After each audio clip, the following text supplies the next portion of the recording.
اللہ الرحمن الرحیم۔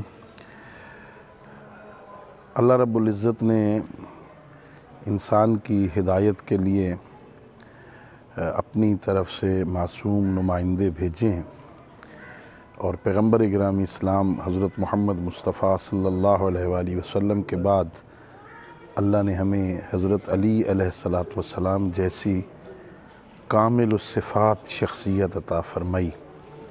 حضرت امیر علیہ السلام کا کلام جو جناب سید رضی نے مرتب کیا اور اسے نہج البلاغہ کا نام دیا، وہ کلام بہت عظیم کلام ہے جس کی بہت ساری شروحات ہو چکی ہیں، لیکن ابھی بھی اس کا حق ادا نہیں ہوا۔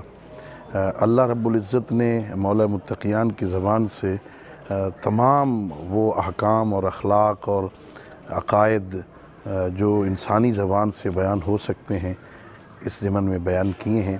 ہمیں اس سے پورا استفادہ کرنا چاہیے۔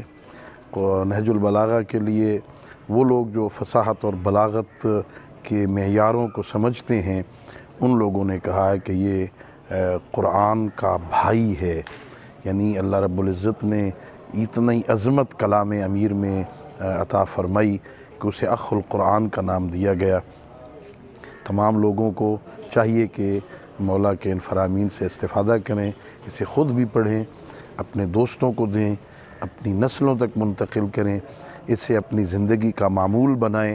اور کتابیں تو ظاہر شائع ہوتی رہتی ہیں، نہج البلاغہ ایک مدت سے شائع ہو رہا ہے، لیکن مرکز افکار اسلامی والوں نے تازہ جو اسے شائع کیا ہے، بہت عمدہ کاغذ اور بہترین اس کو بہترین انداز میں شائع کیا ہے، جسے آپ خود لیں۔ اور میں تو یہ خواہش کروں گا کہ اگر دوستوں کو تحفہ دینا ہو تو اس سے بہتر کوئی اور تحفہ اس وقت نہیں ہے، ہمیں اس سے استفادہ کرنا چاہیے۔ شکریہ۔